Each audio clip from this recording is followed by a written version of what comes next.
Olá, tudo bem? Estamos iniciando mais um Juridicast, o seu bate-papo jurídico. O nosso podcast é uma forma de levar o conteúdo jurídico para você. E hoje o tema é sobre guarda de filhos. No Brasil, existem duas modalidades de guarda: a guarda unilateral e a guarda compartilhada. A guarda unilateral já foi regra no Brasil, não mais. Por hora, é a guarda compartilhada. E se você quer ficar sabendo mais sobre esse tema, um tema tão importante dentro do direito das famílias, que gera bastante confusões e dúvidas, eu te convido a vir conosco para esse bate-papo, porque quem está aqui em nossos estúdios é o Dr. Douglas Coelho de Jesus Barreto, que atua no ramo há um bom tempo. Olá, tudo bem? Boa tarde, Seja bem-vindo, doutor. Muito obrigado. Agradeço esse convite que a senhora fez para mim. E eu fico muito honrada da tua presença aqui, da gente falar desse tema, né? Que realmente é um tema assim que gera bastante dúvidas para as pessoas sobre a guarda compartilhada, né? Várias perguntas a gente recebe no dia a dia, né? Sobre esse instituto. Mas antes, eu quero saber, né? Quem é Dr. Douglas Coelho? O Dr. Douglas, ele, no lado pessoal, ele é um pai, um filho muito curioso e um fanático por adquirir conhecimento. Eu adoro ler sobre tudo e ultimamente tenho gostado de ler sobre como melhorar o atendimento meu como advogado de família. Na parte profissional, sou um advogado atuante no direito de família e que também sempre busca os interesses da criança, lógico. Isso mesmo, né? No direito das famílias a gente está sempre olhando, né, para o interesse dos filhos, do casal, daquela família, né? Daquele sistema daquela família, né? O judiciário vai sempre ver qual que é a melhor forma para a criança. No processo de guarda, não vale tanto a opinião do pai ou da mãe, mas sim o que é melhor para a criança. O juiz, o judiciário vai se voltar para o que é melhor para a criança. Isso mesmo. Dr. Douglas, já foi-se o tempo, né, em que um para lá, outro para cá, que o fim de um casamento, de um relacionamento, significava também, né, ficar longe do filho. Sim. Hoje a regra aqui no Brasil é a guarda compartilhada. Fala mais para nós sobre essa guarda compartilhada. O que é essa guarda compartilhada? Primeiro vamos falar sobre o que é a guarda. Isso. A guarda é o direito que o pai, ou não, que às vezes o avô vai ter a guarda, ou o tio, tem de influenciar na vida da criança. Tomar algumas decisões específicas, como escola, viagem, onde vai passar as férias. Isso tudo é sobre a guarda. Antigamente era unilateral, isso, igual a senhora falou. Então um dos pais ficava como o guardião, geralmente nesses casos era a mulher, e o outro não guardião, ele tinha o direito de visitar a criança, da criança fazer visitas ao não guardião. Esse termo, já adiantando, de visita é um pouco ultrapassado. A gente vem agora tomando como direito de convívio com a criança e não de visita. Até porque a criança nunca vai ser visita nos nossos lares, né? É uma família, não há que falar de visitar. Pai e mãe não visita, né? Não visita. Pai e mãe convive. Sim, convive com o filho. E depois de 2008 veio a lei de guarda compartilhada, dizendo que a partir de agora a regra é que os dois pais sejam guardiões do filho. O que é isso? Não só a mãe e não só o pai mais vai tomar a decisão da vida da criança, mas os dois vão tomar de comum senso. Os dois em conjunto, né? Isso. Tomam as decisões em relação à vida da criança. Isso mesmo. E tem como o doutor conceituar assim, a diferença entre guarda unilateral e guarda compartilhada? Como assim? Qual que é a diferença da guarda unilateral e a guarda compartilhada? A guarda unilateral é só quando um pai tem a guarda. Certo. E o outro não tem a guarda, mas tem o direito de convívio. E Na guarda compartilhada, os dois têm a guarda, os dois têm a tomada de decisão na vida da criança. E também mantém ali o direito de convívio, mas não é aquele convívio como a gente via há muito tempo atrás, de que o pai via a criança a cada 15 dias. Então, nesses casos de guarda compartilhada, pressupõe que a criança vai passar mais tempo com o pai do que faziam antes. Pode ser 3 dias na semana, 4 dias, isso depende do caso. A gente não pode passar uma receita, uma fórmula mágica de como fazer, de como mexer com o processo de família. Cada caso tem que ser analisado. Cada caso é um caso, né? Isso. E, então, isso significa que na guarda unilateral, sempre aquele que tem essa guarda, ele vai tomar as decisões pelo filho. Isso. Eu posso fazer um exemplo para a senhora. Sim, sim. A mãe tem a guarda da criança e a mãe quer que a criança curse aquela escola primária.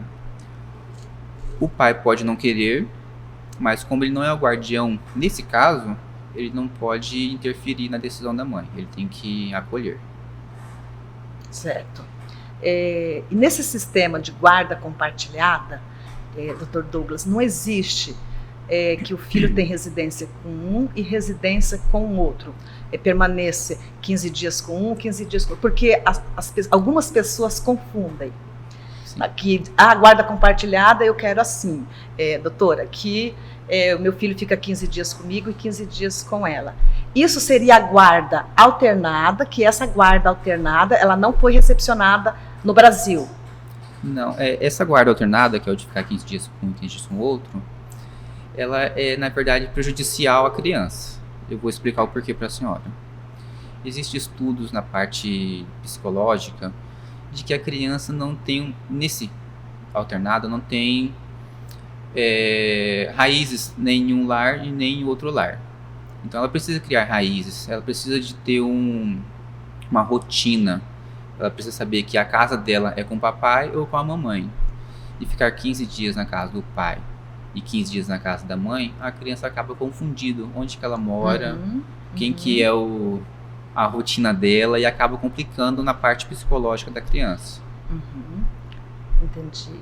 E sempre que os pais, né, eles têm a guarda compartilhada, mas sempre que eles entram em conflito sobre a questão estrutural em relação à vida dos filhos ou dos filhos, eles não conseguem resolver essa questão amigavelmente, e cabe a esses pais buscar o judiciário? Primeiramente, eu quero falar para a senhora que a guarda compartilhada pressupõe o bom convívio. Isso. Porque a gente não pode misturar a parentalidade da paternidade. O que é isso? A gente não pode colocar na guarda da criança os sofrimentos que houveram durante o convívio conjugal. Então, pressupõe que há um acordo, que há respeito. Mas em casos extremos, quando não há acordo e existe a guarda compartilhada, o que a gente vê é que esse que está incomodado com a guarda do jeito que está sendo feita, ele ingressa na justiça para avisar o juiz de que está tendo abuso da parte de um dos pais, pode ser da mãe ou do pai. Sim, a gente sabe, né, que na guarda compartilhada a gente realmente pressupõe isso, um bom convívio entre as partes dos pais. Isso. Mas na prática, muitas vezes, não é isso que acontece. Sim. Por isso que eu te fiz essa pergunta, né? Porque sim, às vezes tem um acordo, né, que foi a guarda compartilhada, mas na prática eles estão tendo dificuldades, né, de resolver a questão estrutural da vida dos filhos, né? Isso acontece bastante, não é? Acontece todos os dias. Exato. Por isso que eu te fiz essa pergunta. E aí eu te faço uma outra pergunta também em relação a isso. Os ex-cônjuges, tá, escolheram a modalidade da guarda compartilhada. Sim. Ok. Mas no decorrer desse tempo, e devido ao término do relacionamento, às vezes fica o ressentimento de um das partes. Sim. E devido a isso, a guarda compartilhada, ela vai se perdendo no tempo. Porque aquele que está ressentido, ele acaba dificultando a convivência do outro. Verdade. Sim. E isso pode, de repente, virar uma guarda unilateral? A gente tem que ver por dois lados. Igual eu estava falando para a senhora no começo, eu tenho lido muito sobre essa parte psicológica da criança.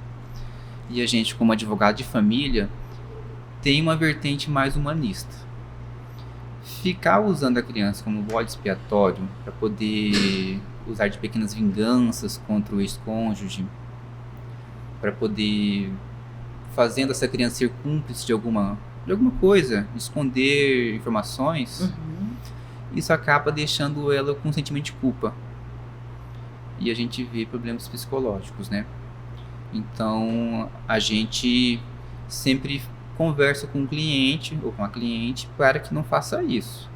Mas na prática também a gente vê isso, é, né? difícil o amadurecimento dos ex-cônjuges. Então, quando há abuso de uma parte, a gente orienta o quê? Vamos ingressar na justiça, mostrando esses abusos. E se for um abuso que está complicando a criança, porque no processo de família, especificamente de guarda, a gente vê o que a criança, o que é de melhor para a criança, não o que é de melhor para os pais. Então, se esse abuso é um abuso mesmo e está fazendo mal para a criança, o juiz toma medidas para poder, como se fosse punir aquele abusador ou abusadora, dependendo do caso. Então, ele vai tirando um pouco do poder de guarda até que ela possa virar unilateral em alguns casos extraordinários. E se os pais, né, eles tomassem mais consciência assim, de que a guarda compartilhada ela é bem mais, né, benéfica para os filhos do que a guarda unilateral, porque vai ter a participação dos dois ali decidindo sobre a vida estrutural da criança, né? Como o doutor mesmo disse, a escola, né? Religião, até atividades extracurriculares. A guarda compartilhada não pode ser visto como uma receita de que vai salvar o mundo, mas dentre as guardas que temos, ela é melhor, porque principalmente em casais que já tem um filho, que tem convivência de 10 anos pelo menos com o filho, e tem uma repentina separação, a criança fica com um sentimento de culpa, porque não entende, ela não tem maturidade para entender o porquê que os pais separaram. Então ela acaba ficando mais pro lado da mãe ou do pai. E a guarda unilateral, ela vai afastando, porque pensa num caso que a criança só vê o pai ou a mãe 15 dias, a cada 15 dias, e fica 2 dias, 1 dia e meio. Então a guarda compartilhada veio para poder aproximar os laços familiares, porque isso é de extrema importância para a criança. E a guarda unilateral, ela chega até a ser uma agressão para a criança, né? Porque, queira ou não queira, ela realmente, como o doutor disse, ela vai distanciando o convívio daquela criança com o pai que não tem a guarda física. A guarda unilateral, ao meu ver, eu respeito os outros colegas que possam achar diferente, é um terreno fértil para alienação parental. É muito fácil alienar parentalmente uma criança ou um adolescente numa guarda unilateral. Se existem casos que na compartilhada há alienação parental, imagina na unilateral. Então, nesse todo tempo que eu venho trabalhando com direito de família, quase todos a gente resolveu muito bem com um acordo, porque eu vou falando para o cliente, amadurecendo a cabeça dele, de que não é o interesse dele e nem do ex-cônjuge, mas sim da criança, de que a criança precisa desse cuidado. já é complicado tentar explicar por que que o papai e mamãe não moram na mesma casa. Uhum. Imagina tentar explicar por que papai e mamãe ofendem o outro. Uhum. E a guarda unilateral, realmente, ela acaba, né, dando porque a criança ela vai permanecer mais tempo com aquele que tem a guarda física, o que pode, esse período ali, ela ir trabalhando na cabeça, no psicológico da criança contra o outro que está um pouco mais distante devido ser a guarda unilateral, e aí surgir realmente a alienação parental. Sim. Que tão grave para a criança. Infelizmente, né? Ocorre muito, todos os dias. Todos os dias. E muitas vezes os pais que estão ali naquela fase da separação, do divórcio, eles acabam discutindo na frente do filho. Sim. E um fazendo acusações contra o outro, e a criança fica bastante sensibilizada com isso, e pode ter aquele sentimento que, de repente, o casamento está tendo fim até por causa deles. Porque... Sim, acontece. E ele levar essa culpa, sim, né? A criança não tem amadurecimento para saber o porquê do fim do casamento ou da união estável dos pais. Então, passa N coisas na cabeça da criança, e aí que a gente vê casos de suicídio, de automutilação.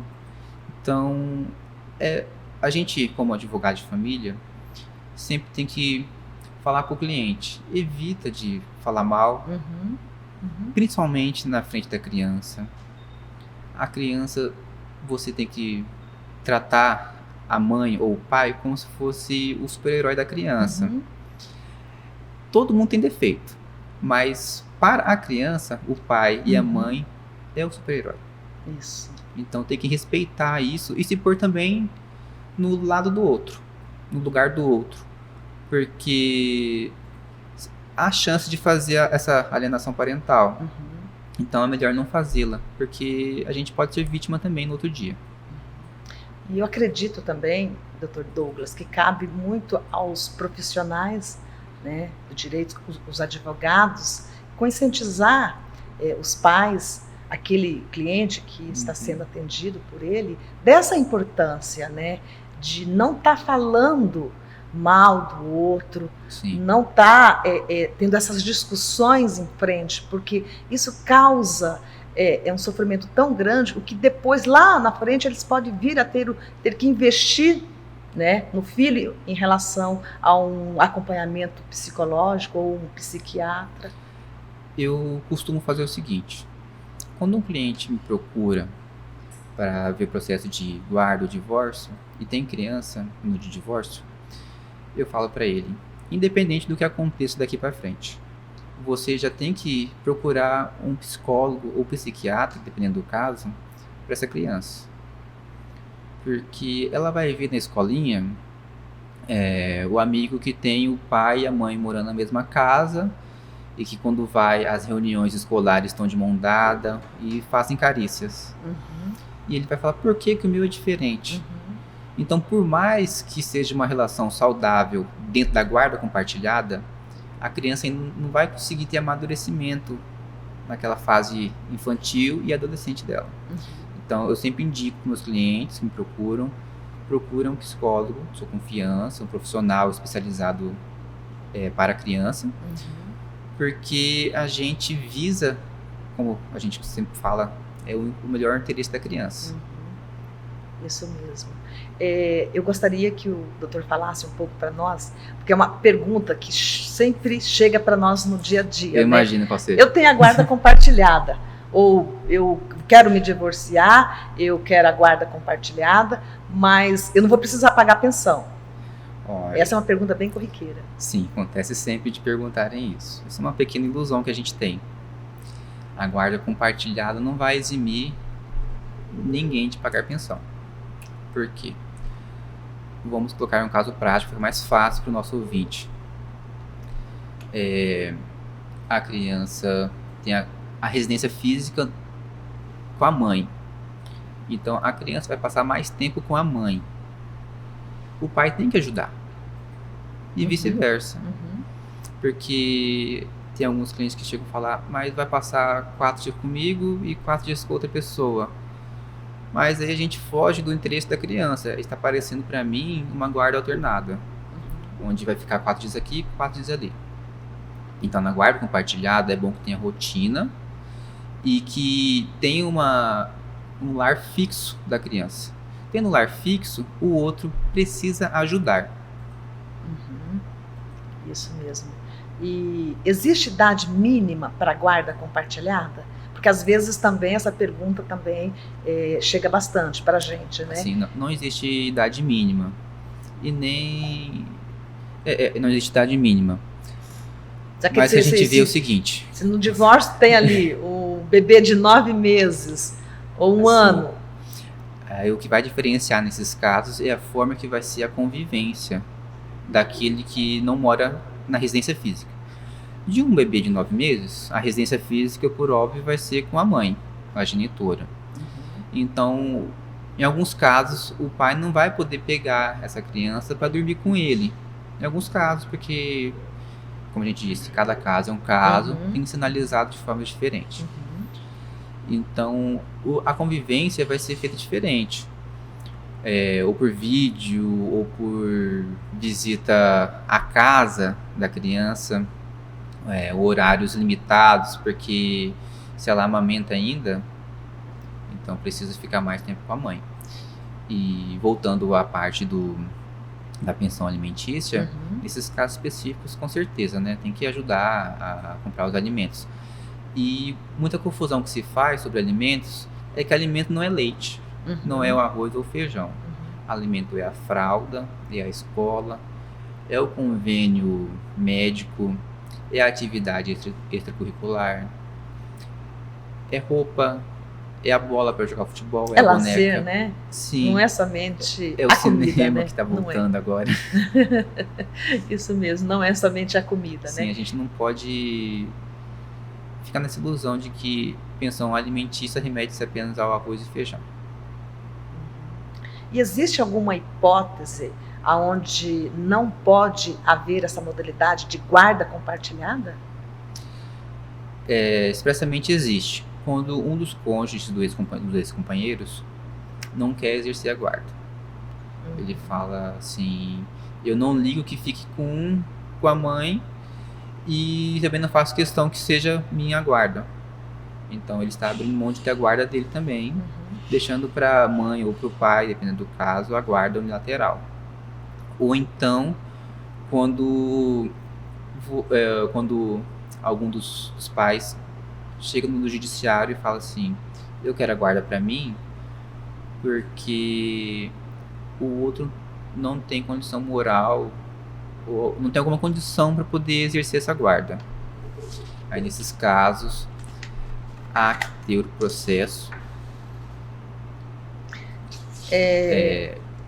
Eu posso explicar melhor. Isso.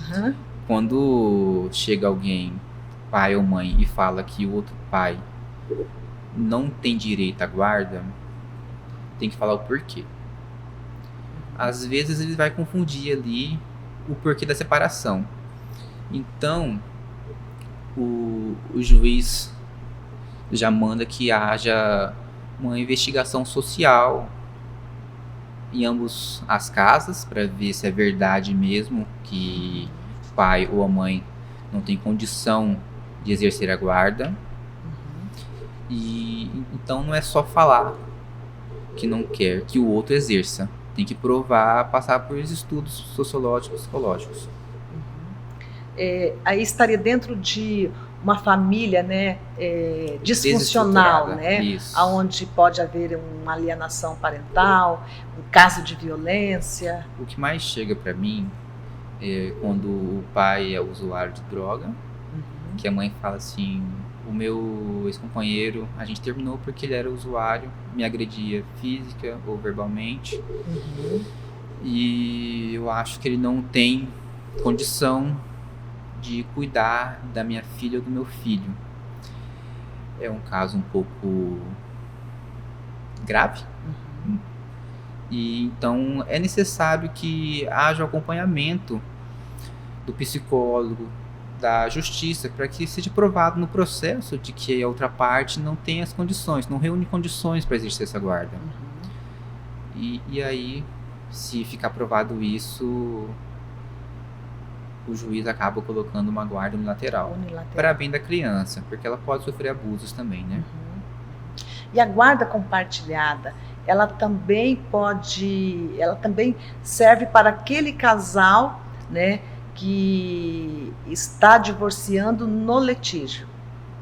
Sim. Porque não precisa, não tem essa regra de que a guarda compartilhada, ela só pode ser quando o casal ele tem uma boa comunicação. Não, ele está divorciando litigiosamente, mas pode ser a guarda compartilhada. Sim. Eu não vi nenhum caso até hoje de que com um divórcio recente não há litígio. Sempre há brigas entre os casais que se divorciam. Então, como a guarda compartilhada é regra, de início vai ser aplicado a guarda compartilhada, se os dois quiserem exercer dessa forma. Uhum. Então, num caso prático para a senhora, fica mais fácil do ouvinte também entender como é que se dá isso na justiça. Me divorciei e eu quero os meus direitos como marido. Eu tenho uma criança menor que fica comigo ou com a mãe, isso não importa, e eu quero a guarda. Eu posso pedir unilateral, mas o juiz não vai, se eu não levar ao judiciário logo do início provas robustas de que a outra parte não reúne condições de exercer a guarda, ele não vai colocar uma guarda unilateral. Porque, por causa do que a gente já falou, é melhor para a criança a guarda compartilhada.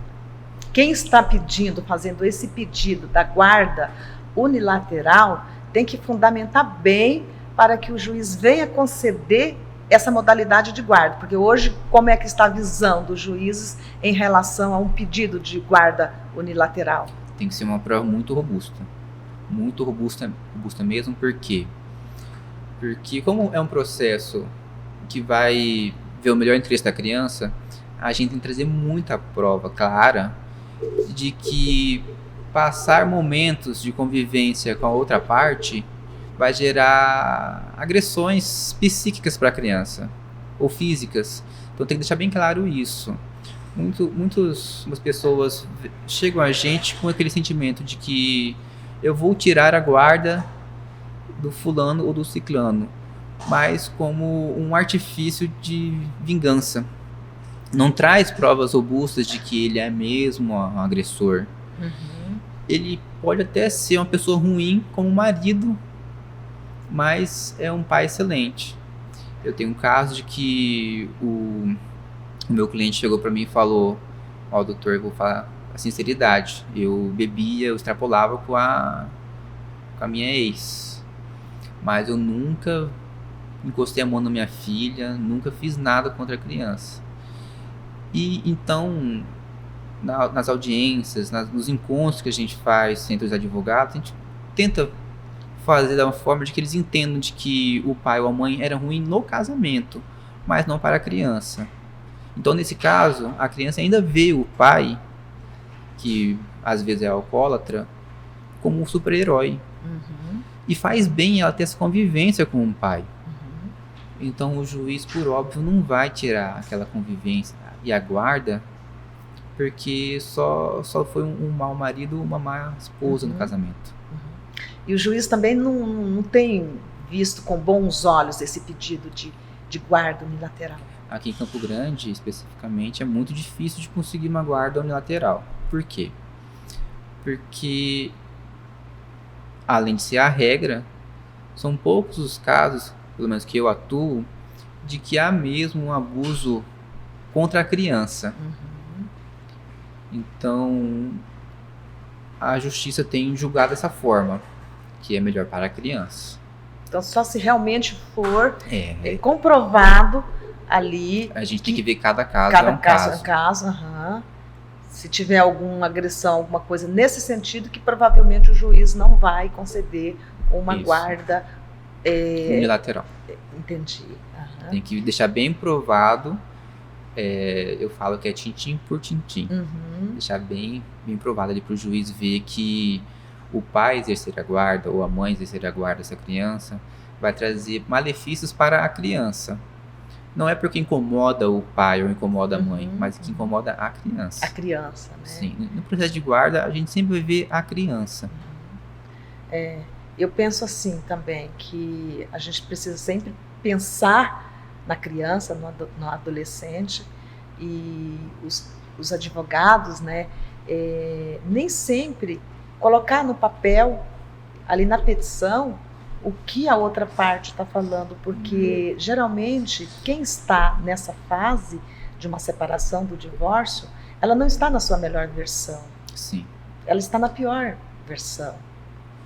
E muitas vezes pode ser falado algo que não condiz com a realidade e que pode agravar muito mais ainda aquele processo de divórcio. Sim, é que tem gente que usa o processo de família como uma... Desculpa a forma que eu vou dizer, mas como uma lavação de roupa suja. Por quê?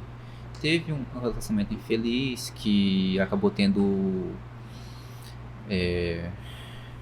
um relacionamento extraconjugal. Então há o ressentimento. E como o papel aceita tudo, as pessoas acabam querendo que o advogado coloque no papel aquelas ofensas de que o pai ou a mãe era isso ou aquilo. E a gente tem que ficar muito antenado e não ceder a esses pedidos. Por quê? Por mais que o processo seja de família, a criança alguma hora vai crescer e vai querer ver. Já aconteceu o caso comigo já da criança crescer e procurar. E também no judiciário a gente entra para resolver, não para continuar a briga. Por isso que os juízes têm feito muitos cursos, não só os juízes também, tem os conciliadores, feito cursos de mediação, para falar assim, ó, aqui a gente vai dar uma solução amigável. Existem conflitos em toda a família, isso a gente não pode fugir disso. E quando está numa família que já vai se separar, a gente tem que tentar resolver da melhor maneira. Porque muita briga vai gerar consequências para o pai, para a mãe e para as crianças. Principalmente para as crianças, que são jovens, não entendem, não têm amadurecimento para aquilo. Até mesmo o adolescente, né? Sim. Ele não tem o amadurecimento suficiente para entender aquela situação, né? E acaba entrando naquela fase rebelde. Isso. Então é complicado. A gente tem que usar o processo como uma forma de apaziguar, de resolver aquele problema que já foi posto para a gente. Isso. Eu vejo assim, né? Quem dera, que é claro que vai ter casos, situações que realmente vai ter que ir para o judiciário. Sim. Para um terceiro resolver. Mas o que der para ser resolvido ali entre as partes, até no próprio escritório do advogado ali, que aqueles pais, eles decidem como eles querem que seja, né? Sim. Porque não deixar um terceiro que não conhece a realidade daquela família, um terceiro que não conhece o sistema daquela família, você vai deixar um terceiro decidir? Por que não os dois? Sim. Em conjunto ali? O juiz não sabe, nunca viu a cara do nosso cliente. Sim. Não sabe que dia que é melhor para poder ele fazer essa convivência com a criança. Então é melhor que o pai e a mãe deixem de lado os problemas do casal enquanto casal, e que diga assim, olha, vamos resolver a guarda, pelo menos a guarda agora, para o nosso filho ou filha não ter problema para frente.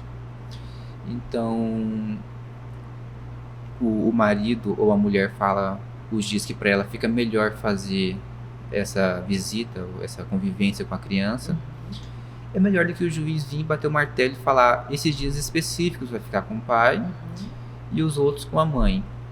Então ele não acaba invadindo o espaço quando há um acordo, quando há uma conversa respeitosa entre as partes. Você que está aí nos assistindo, deixe seu like, assim o YouTube entende que é um conteúdo de relevância e entrega a mais pessoas. O bate-papo de hoje é com o Dr. Douglas Coelho sobre guarda compartilhada.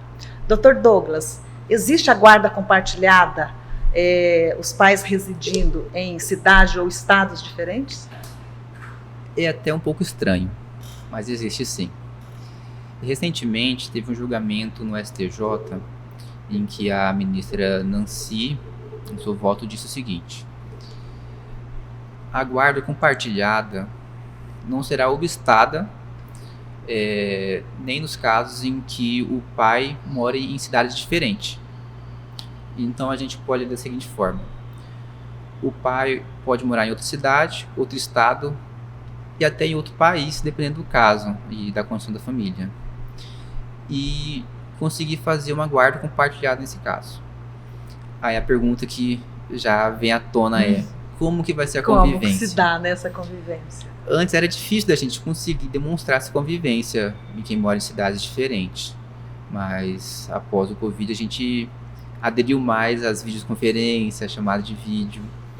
Então será mais fácil nesse caso para crianças, adolescentes que possam ter um momento de uma chamada de vídeo com o pai ou com a mãe. Fala: ó, filho, estou aqui. Não precisa ser a guarda física, que é estar presente com o pai. Pode ser essa convivência por videochamada. Isso não impede também de que pegue um voo ou um ônibus e vá visitar o pai, ou o pai visitar a criança, fica no hotel ou então numa pousada. Então tudo depende do caso. Até porque a guarda compartilhada é aquilo, né? Como é relacionado à vida estrutural do filho. Né? A tomada de decisão. Isso, exatamente, tomada de decisão. Então, os pais podem estar sempre né, falando com o outro. O que você acha da escola? Vamos colocar ele nessa escola. Religião. Sim. Atividades extracurriculares. A distância não vai impedir que esses pais conversam em relação. E hoje em dia ficou bem claro também que essa convivência também não será impedida pela distância. Então, há sim forma de ter guarda compartilhada entre pais que moram em cidades diferentes. E se um dos pais mora no exterior? Não entendi, desculpa. Se um dos pais reside fora do Brasil? Será da mesma forma. Mesma forma, né? Sim, Então, a guarda compartilhada vai ser o seguinte: tem que ter um pouco de maturidade dos pais também, porque senão há abuso. Eu vou explicar para a senhora. O meu filho vai para a escola e lá na escola ele se machucou ou está tirando notas baixas, ou está tendo um rendimento pior do que a gente quer que tenha. Aquele guardião que a criança tem residência fixa tem que comunicar a outra parte. Ó, o nosso filho teve um ocorrido ali na escola, o que você acha? Porque a criança é dos dois. Não existe falar que a criança é minha. É do casal. É do casal. E o importante, né, quando os pais moram em cidades diferentes ou em estados, aquele momento de convivência quando esse pai ou mãe está com o filho, a qualidade daquele tempo que ele está ali fisicamente com a criança. Às vezes passa um dia, mas não está ali tão presente na vida da criança. Você tem 2 horas, mas a sua presença, a presença daquele pai ou da mãe está ali intensa naquelas 2 horas. Sim. É porque a gente tem que ver que cada família é diferente uma da outra.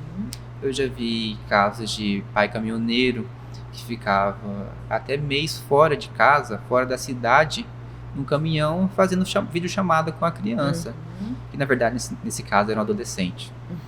Então, todo dia, quando ele chegava no posto ou então numa pousada, ele ligava pro filho para dar um alô, dizer que está vivo ainda, como é que foi a escola, comeu, vai dormir. E quando volta para Campo Grande, fica 1 dia, 2 dias com o pai, ou até menos, dependendo do trabalho dele. E assim que cada caso é um caso. A gente tem que ver. Nós estamos caminhando para o final do nosso bate-papo.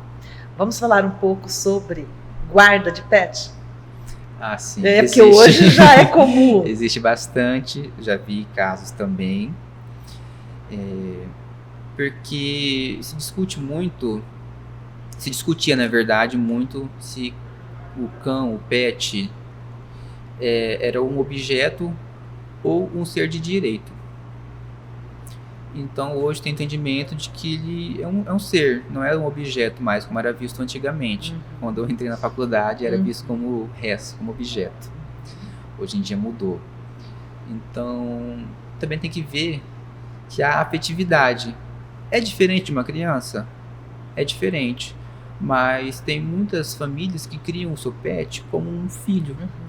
Hoje está bem comum isso. Tem muita família que chama de filho. Então, há sim a possibilidade de ter uma guarda compartilhada do pet. Também há a possibilidade de ter essa divisão de gastos com o pet, que seriam os alimentos. Então, o doutor já teve algum caso no teu escritório em relação à guarda de pet? Não chegou a ser colocado no papel. Porque era um pet apenas e o rapaz queria ficar com um cachorro porque lembrava da mulher. Ele queria ficar com o animalzinho porque ele lembrava da ex-esposa. E eu falei, rapaz, o cachorro é dela. Sim, então ela manda foto pra ele, manda vídeo, mas ele acabou vendo que aquilo ia fazer ele sofrer mais. Porque num termo de relacionamento, um lado sai ferido e o outro sai como o errado. Então a gente tem que tentar dar uma forma ali de resolver sem que o nosso cliente, sem que as pessoas saiam machucadas no final. E sempre um sai, né, com aquele sentimento, né, que foi magoado, que foi... Eu gosto de trabalhar muito no sentido assim, a culpa, eu acredito que existe dos dois lados. Sim. Sempre, ou porque um se dedicou demais ao trabalho, talvez tenha esquecido um pouco do lar, da vida conjugal, ou por outra N coisas. Então, o importante não é se pegar nisso. Sim, a gente tem que entender que a vida, principalmente a sociedade, e o casamento é uma sociedade, que o excesso de uma ou de outra coisa vai fazer mal. Então, esquecer que existe um marido ou uma esposa dentro de casa e ficar só para fora, e é porque existem vários casos de que há infidelidade nesse sentido, né? Quando o marido esquece que existe uma esposa. Então, ambos têm culpa. Mas a gente, como advogado de família, e falando sobre guarda especificamente, essa culpa é dos pais. Não vamos transferir a culpa para a criança. Nunca. Nunca isso. Porque a criança ela já está ali fragilizada. Sim. Então, em momento algum, tem que transferir isso para o filho. A gente tem que deixar bem claro para os pais, quando a gente vai atendê-los, porque fácil que ele culpa a criança, é fácil que a criança se culpe. Então, para evitar uma fase jovem, adulta dessa criança mais fragmentada, a gente tem a obrigação como pai, como guardião da criança, de falar: o meu casamento deu errado pela minha culpa e o meu filho não tem que sofrer nenhuma penalidade por isso. Não deu certo mais com papai e mamãe, mas eu vou continuar sendo teu pai, vou continuar te amando. Isso. Eu costumo papai e mamãe vão estar sempre presentes na tua vida. Eu costumo dizer que deixa de existir o casal, inicia-se a dupla. Porque a dupla vai cuidar da criança. Não é mais casal, mas é uma equipe para a criança. Vamos voltar um pouquinho na guarda de pet. Pode existir também a guarda compartilhada dentro, pode, né? Sim, relacionado ao pet. Pode. Aí fica um pouco mais difícil de ver algum abuso, mas ou também de prazo, de dias que pode ficar na casa do homem ou da mulher, mas existe sim. Porque o pet também ele cria, né? Amor, ele tem amor pelos dois. Sim, dizem que o cachorro tem um amor incondicional, né? Eu tenho 2 cachorrinhos. Já vi, eles são lindos. Isso. Então, é possível sim pedir formalmente para a justiça a guarda do seu pet, quando tem 1, 2 ou até mais. É possível.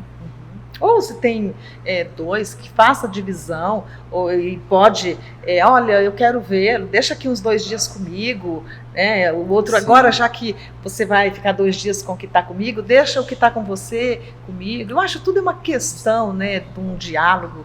Eu acho que no direito das famílias, o diálogo, ele é sempre bem-vindo.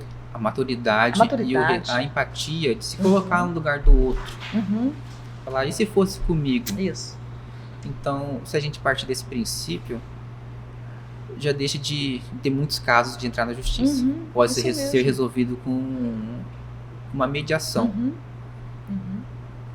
Isso mesmo, uma autocomposição ali, sim, né, no escritório do advogado. Bem melhor. O custo também, o custo emocional, o custo financeiro, sim, fica tudo menor.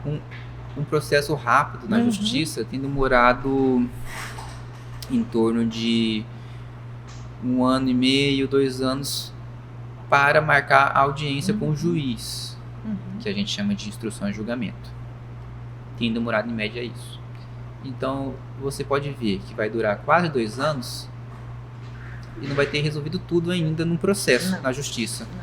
Então, por que não resolver numa tarde isso, todo aquele problema que está causando o divórcio?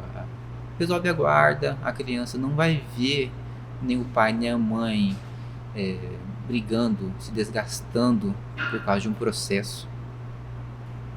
Isso mesmo. Dr. Douglas, chegamos ao fim do nosso bate-papo. Rápido. Caso tenha deixado de fazer alguma pergunta que o doutor queira acrescentar, esteja à vontade. Eu gostaria de deixar 2 mensagens. A primeira profissional, que é o seguinte: todo mundo, nossos ouvintes, precisa buscar um advogado antes que dê problema. Por quê? Porque tem muitos da gente que tem direito e não sabe porque não tem o conhecimento daquilo. Então, se é problema de família ou no trabalho, procure um advogado, marque uma consulta, porque possivelmente você está deixando passar um direito que você tem. E a outra mensagem, doutora, já vem sendo repetida há muito tempo: ame o próximo, se coloque no lugar do outro. Então, é assim que eu quero deixar a minha participação. Muito obrigado por me convidar, agradeço o convite. E eu agradeço também a sua presença aqui, contribuiu bastante. Fala o seu Instagram.